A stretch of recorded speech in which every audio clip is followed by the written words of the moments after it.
Buonasera a tutti, visiti voi, tenore le oia di e battono le capitani, due mizza e 20 chimbe.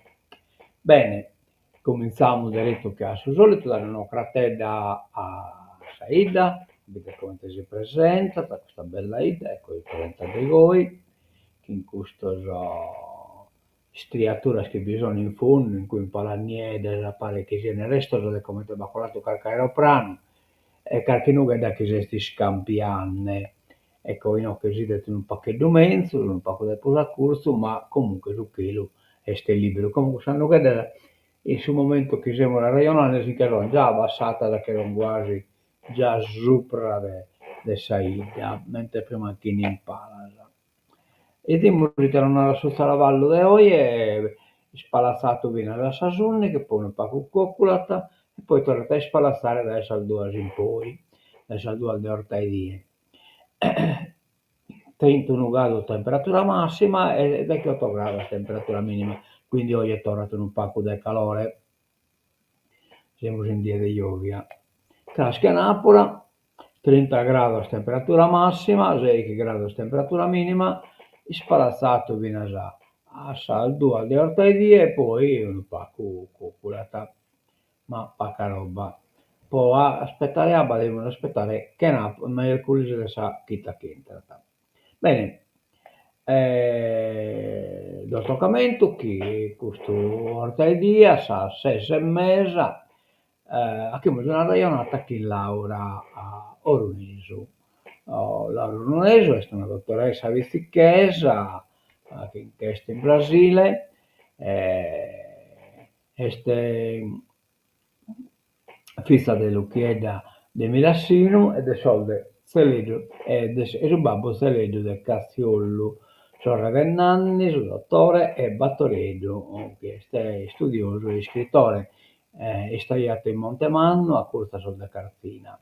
Laura è laureata in medicina, in 1975 ha lavorato all'ospedale infantile di Olio canadese, dal 1972 al 1978, come traduttore di base, e in Mazzè e Villa Reggia a Torino dal 1978 al 1982, in quel batà, non sbaglio, insomma.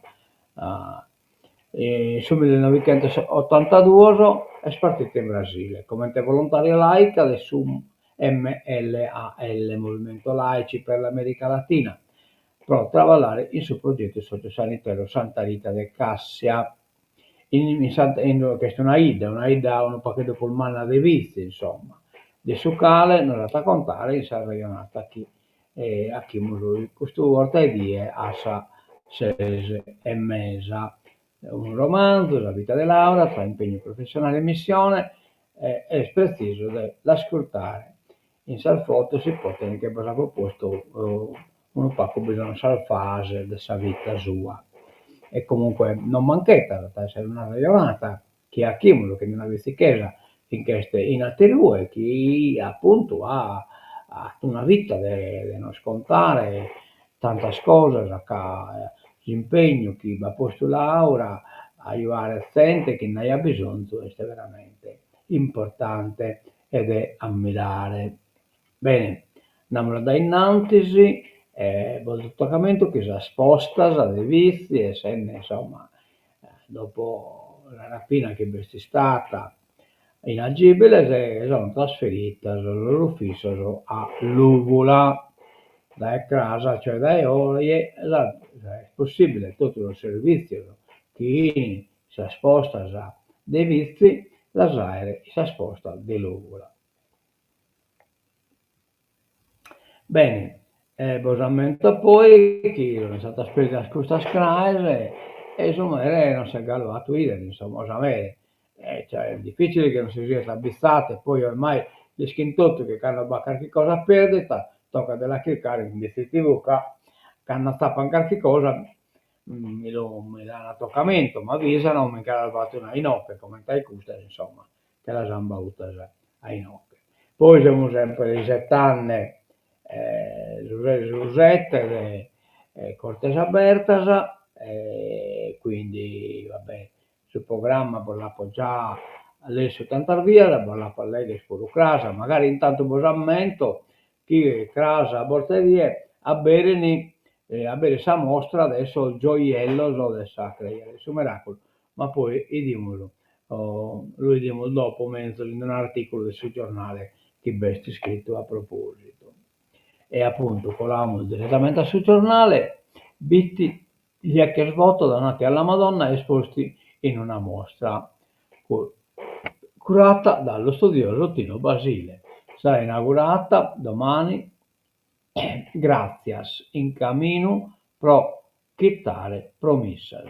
Una mostra dedicata ai monili che svolto donati nei secoli alla Madonna della Santissima Annosata, scusate, custodita nel villaggio santuario del 1500 nei pressi di Lovè, quindi non si tratta adesso un miracolo, scusate per sbagliare, ma di Annosata. Una profonda religiosità che i vitesi hanno assicurato nella storia dedicando la propria devozione a 9 Madonne, ben noto con una chiesa tra l'abitato e le campagne del centro barbaricino, di cui 2 novenarie, un culto mariano speciale che i fedeli hanno manifestato per le grazie ricevute nel superamento delle malattie e delle buone annate agrarie, sulle nascite in salute dei bambini e nella giustizia per la libertà riconquistata, per il rientro dalle guerre o per altri momenti di difficoltà della vita. Centinaia di monili tra oggetti d'oro e preziosi, anelli, collane, fermaglie e medaglie, tavole dipinte e ricamate, antichi rosari, amuleti e talismani andranno in vetrina in un viaggio emozionante fatto di storie, aneddoti e leggende popolari che affondano le radici soprattutto nel sacro ma anche nell'immaginario pagano di un'intera comunità, coinvolgendo in egual misura tutte le classi sociali. Un viaggio nei secoli che lo studioso bitese Tino Basile ha ricostruito in oltre 30 anni di ricerche in un approfondito percorso universitario e una tesi arricchiti da giornate intere passate a ritrovare notizie nelle biblioteche e raccogliere racconti orali tramandati nel tempo dagli anziani. Grazia sarà inaugurata domani alle 18 e si potrà visitare fino a mercoledì 10 nelle chiese della Madonna delle Grazie e di San Michele. Va bene, non vamos a mancare. Restando sul giornale, assalto al postomat, dai video alle immagini di 5 incappucciati. Le indagini prossime alla svolta. Continua senza sosta la caccia ai malviventi che 2 giorni fa hanno assaltato con una ruspa l'ufficio postale del paese, sradicando la cassaforte del postomat che conteneva poco più di 80.000 euro. Il colpo fulmineo, della durata di pochi minuti, ha permesso ai banditi di darsi alla fuga con il bottino facendo perdere le proprie tracce. Un piano studiato nel dettaglio che ha messo in luce la grande abilità nell'uso dello scavatore da parte di chi alle 4 del mattino di martedì ha sventrato il muro dell'edificio con una precisione quasi chirurgica. I banditi, sarebbero 5, avevano il volto coperto, sapevano della presenza del sistema di videosorveglianza dell'ufficio che si affaccia sulla via principale del paese, a pochi passi dalla chiesa di San Giorgio, lo sapevano. Proprio le immagini che i carabinieri della compagnia di Bitti e i colleghi del comando provinciale di Nuoro hanno iniziato a visionare stanno permettendo la ricostruzione della dinamica esatta dell'assalto. Sempre da quelle foto, dai quei fotogrammi sarà possibile capire se al momento del colpo qualche testimone involontario abbia assistito all'azione criminosa e in qualche modo ora possa fornire un aiuto importante agli inquirenti per risalire ai responsabili. I ladri sono fuggiti con la ruspa, abbandonata a poche centinaia di metri più avanti, lungo via Firenze. Ma la cassaforte del posto è stata poi scaricata su un vecchio furgone cassonato, risultato rubato e trovato successivamente in una strada sterrata e poi comprato il giornale. Ah bene, andiamo da innanzi. Mistero Uda Porco Borore, cioè porco estesionico del Borore, con Ciccolini. Allora, Inoche Uda è su candidato su centrodestra, la maggioranza di centrodestra che sostiene il sindaco di Siniscola Gianluigi Farris non ha intenzione di aprire una crisi dopo la candidatura del primo cittadino nella lista unitaria che alle provinciali appoggerà il Dem Giuseppe Ciccolini. Preferiamo i fatti alle chiacchiere, dicono i consiglieri, e con il sindaco Farris andiamo avanti con determinazione, forti di un progetto politico chiaro e di un impegno costante per Siniscola e per l'intero territorio. Intanto il consigliere di minoranza del comune di Posada, Giorgio Freso, Allerta Sardegna, ieri ha ufficializzato la propria candidatura nella lista del sindaco di Macomer, Riccardo Uda. Non ci sono più le condizioni per una lista unitaria, ha dichiarato Fresu. Dopo un confronto con amministratori e gruppi politici del centrodestra sardista e dei civici, ho scelto di candidarmi a sostegno di Uda. Per Fresi è urgente imprimere una svolta alla provincia di Nuoro e al suo dire penalizzata da anni di governi di centrosinistra. Tra le priorità parla di scuole, viabilità, sanità, superare l'anomalia che vede Nuoro unico capoluogo d'Italia privo di collegamento ferroviario nazionale. La candidatura di Riccardo Uda col centrodestra però non è stata ancora ufficializzata, mentre si rafforza l'endorsement dei territori attorno a Giuseppe Ciccolini. A scendere in campo, annunciando la sua candidatura a consigliere nella lista unica, il sindaco facendo funzioni di Borore, Alessandro Porco, una scelta vice Porco maturata dopo le interlocuzioni avute con tutti i sindaci in qualità di rappresentanti delle amministrazioni locali del Margine. La mia candidatura vuole rappresentare l'unità del territorio e nello stesso tempo mettere insieme le amministrazioni locali e i cittadini che vi risiedono, veri protagonisti di un'area geografica che risulta maggiormente colpita da problemi di tipo sociale ed economico, non ultimo il di carattere demografico. Va bene, va bene. Gallo, zuppa del salista Ciccolini, provincia, 5 giorni per le liste, i partiti a caccia di alleanze. Candidati presidenti sono Giuseppe Ciccolini e Riccardo Uda. Allora, 5 giorni di tempo, ancora una scadenza della presentazione delle liste per le provinciali da depositare entro le 12 di martedì 9 settembre, mentre le operazioni di voto si svolgeranno il 29 settembre dalle ore 8 alle ore 20, salvo improbabili colpi di scena, la sfida sarà tra il PD Giuseppe Ciccolini, sindaco di Bitti, e l'avvocato Riccardo Uda, primo cittadino di Macomer, che guida le forze di centrodestra e sardiste. Alle urne i sindaci e i consiglieri dei 52 comuni della provincia, che si presenta come nel 2025 di nuovo priva dell'Ogliastra, ritornata ad essere autonoma. Dalle sedi dei partiti le prime candidature al Consiglio che avrà 10 membri. Va bene. Andiamo da innanzi.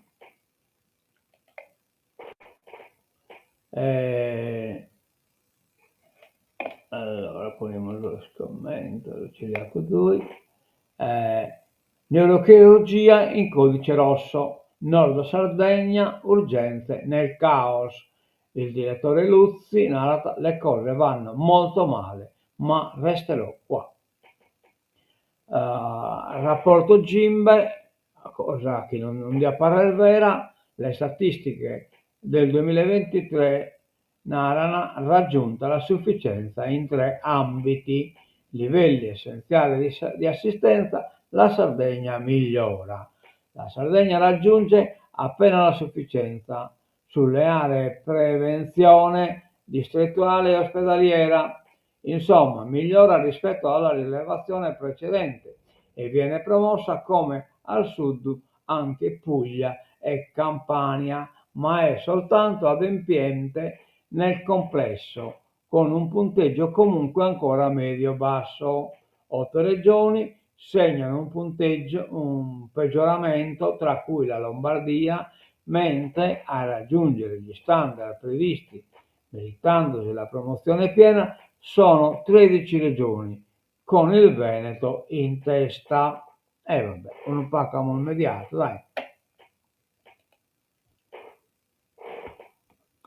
Allora, la legislatura va avanti fino alla scadenza, ma con un PD più forte, cioè le nanne Sartori e io le nanne, ascolta belle idee. O ti decidi se a lasciare spazio su PD o se no la legislatura è finita, questo è tradotto in pacco o pacca sparaulas, pesovato che ha fatto occupato, tutto la sanità, chi in 5 Stelle e così via, su PD non che l'ha ingollita. Derivo, il problema della decadenza non esiste, i processi dureranno oltre il termine 2029, cioè derivo ischite, fatto suo, nata tiranne da un'ala satira, da un processo, un appello, eccetera, eccetera, che iscogliamolo tutto canto la legislatura. I partiti devono scegliere se continuare a ragionare come se la legislatura fosse compromessa o se convincersi che il problema decadenza non esiste e che si andrà avanti anche considerando la decisione maturata dalla Presidente della Regione di non doversi dimettere.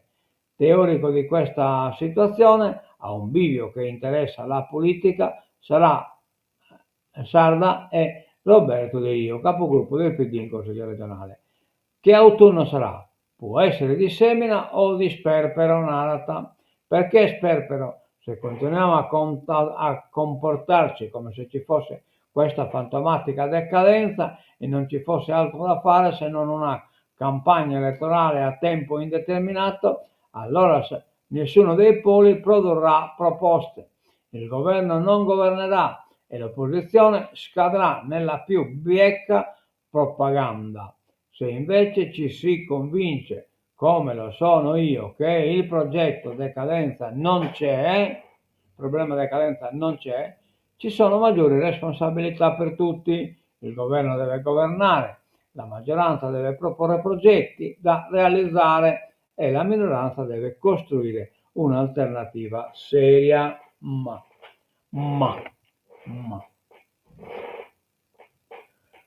lasciamo ai posteri la sentenza, vertenza entrate, bene il confronto che sul ministro dell'economia, insomma Giorgetti, ora servono i fatti, Todde in programma gli investimenti su ambiente, servizi ed infrastrutture. Vabbè, la partita Stato-Regione 1,7 miliardi. Provinciale ad Oristano è battaglia legale, andiamo da Tuerisi, di questo ricorso, sembra aprirsi un nuovo complicato capitolo nell'iter che porta alle elezioni provinciali del 29 settembre, proprio alla vigilia della scadenza della presentazione delle liste previste entro il 12 martedì 9. La giunta regionale, guidata da Alessandro Torre, nella riunione di ieri ha deciso di costituirsi in giudizio di fronte al TAR per opporsi alla richiesta di annullamento previa sospensione delle elezioni provinciali di secondo livello presentata dall'attuale amministratore straordinario della provincia di Oristano Battista Ghisu. E proprio oggi il TAR dovrebbe decidere in merito al ricorso. Gli scenari che potrebbero aprirsi sono due: se la richiesta di Ghisu, assistito dall'avvocato Raffaele Miscari, dovesse essere rigettata, l'iter continuerà esattamente così come è stato avviato. Nel caso invece, ma Veneti rigettata di sicuro.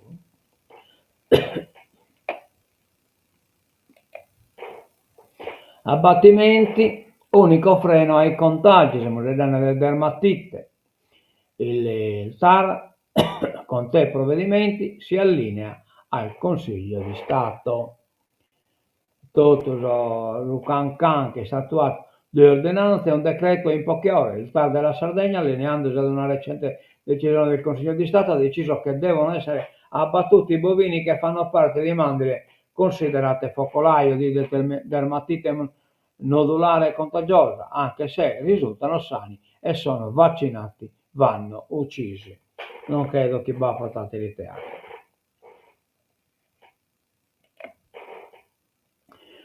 Politica internazionale, Putin sfida Zelensky, pronto ad incontrarlo a Mosca. Ischini che da Mosca Zelensky non dia mai girare, come non bisogna girare, la grande parata militare di piazza Tiananmen è l'occasione per mostrare l'influenza crescente della Cina. L'Ucraina considera le parole del leader russo una provocazione. Trump cospirano contro gli USA. Bah. Tutto ce lo spiega le sfide del Facchenne. Vladimir Putin sostiene di vedere una luce in fondo al tunnel. Afferma che prevarrà il buonsenso, sarà possibile porre fine alla guerra che lui stesso ha scatenato invadendo l'Ucraina, ma poi dice che se non sarà raggiunto un accordo di pace, il suo esercito continuerà a combattere per risolvere tutti i compiti militarmente. Dichiara che è pronto. Se è pronto Volodymyr Zelensky, può venire a Mosca per incontrarlo e sostiene di non aver mai escluso la possibilità di un faccia a faccia di questo tipo col presidente ucraino.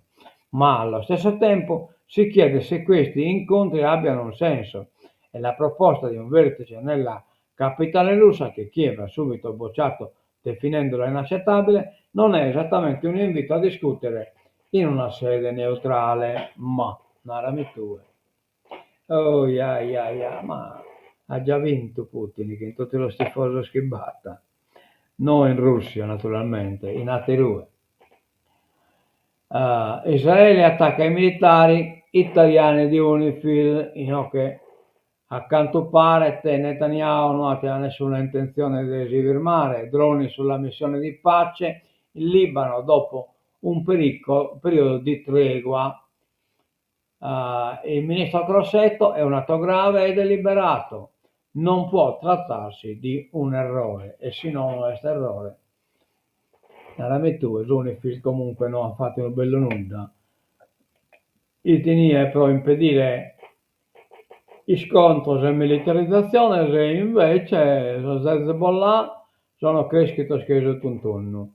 Israele ha fatto tutto ciò che gli pariata, praticamente infatti Zorba Beoso.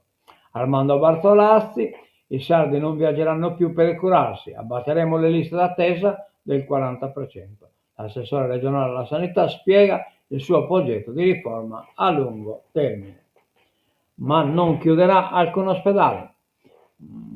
Ma due ortopedie non possono stare a poca distanza.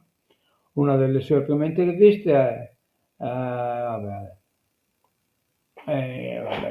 ne sia premessa, c'è chi percorre 80 km per una visita medica, chi aspetta un anno per una risonanza, chi non sa più a chi bussare per un certificato, pediatri non pervenuti, ambulatori vuoti e il privato che diventa la ciambella di salvataggio per la salute. E in questa Sardegna fatta di attese interminabili e strade che portano lontano dagli ospedali che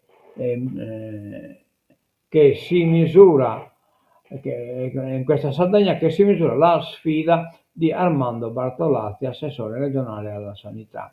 A un anno e mezzo dalla nomina si può iniziare a misurare la distanza tra promesse e realtà. Ma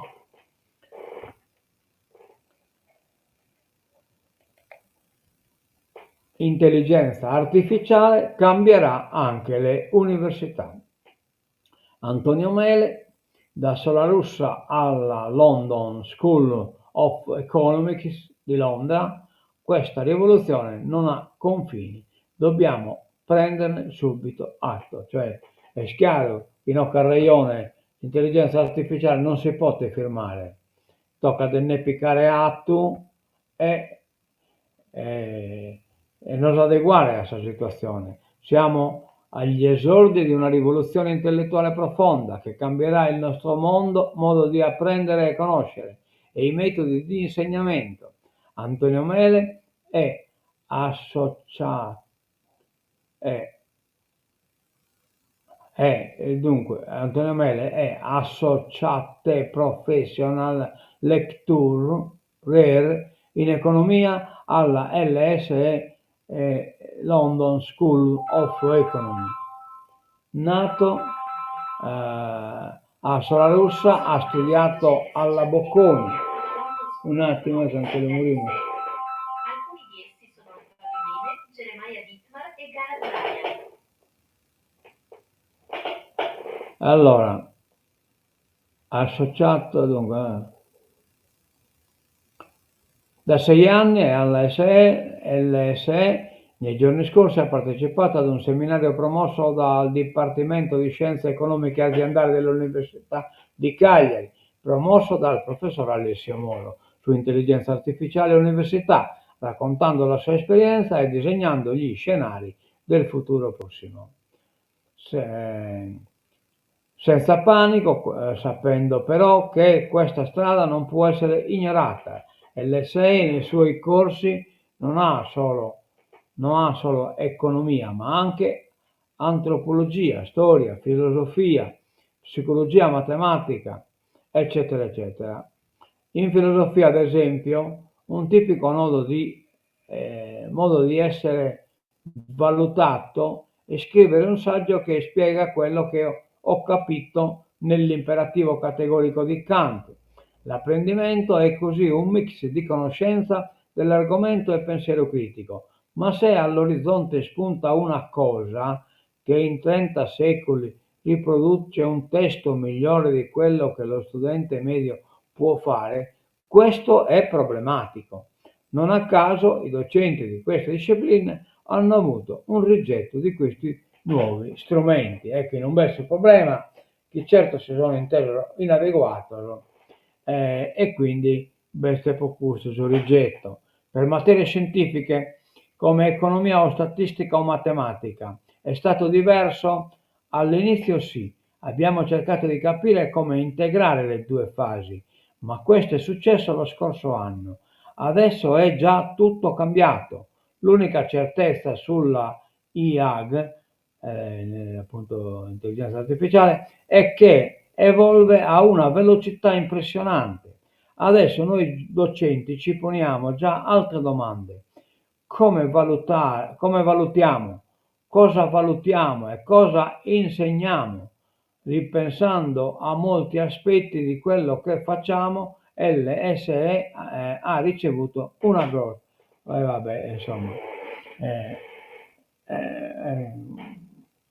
una grossa rivoluzione, insomma, vabbè. Poi l'articolo lasciamolo le voi è troppo lungo e andiamo da innanzi. Allora, come siamo in occhio, un attimo, che mi abbiamo scusto.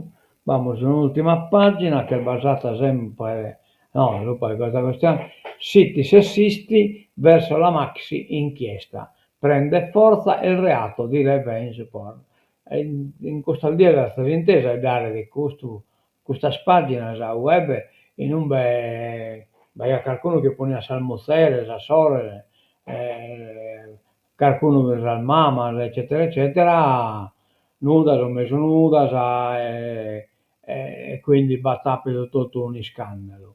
Ascoltato a lungo dalla polizia postale il gestore fiorentino di una piattaforma. Però tocca a vedere Vilaschieschi vi andata alla sponda di questa fotografia.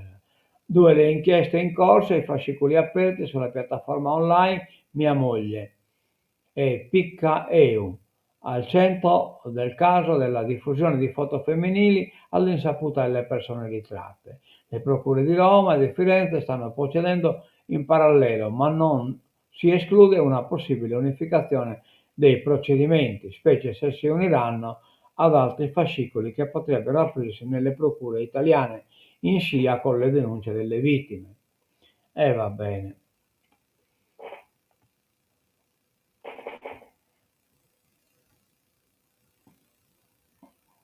E nel fascicolo fiorentino c'è la diffamazione aggravata ai danni della sindaca Funaro e di altre personalità.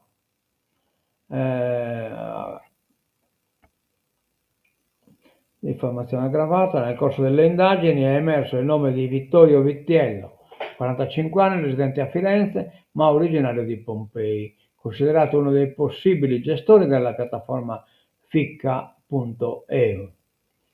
L'uomo, titolare di una società che si occupa di promozione sui social e organizzazione eventi, è stato ascoltato dagli inquirenti in passato, sarebbe stato coinvolto in accertamenti simili.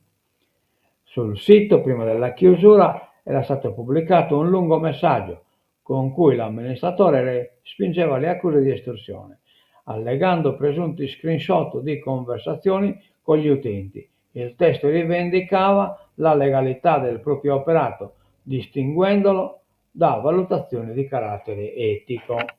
E vabbè.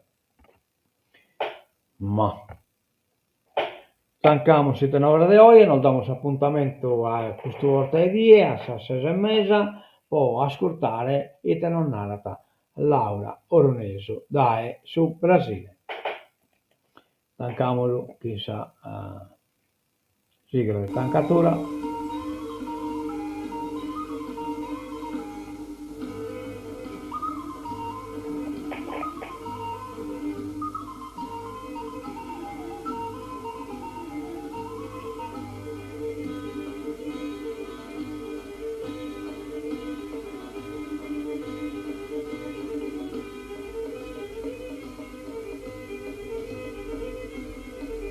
A menzo vedere, buon a tutto da Evizi TV, adioso e menzo da casa.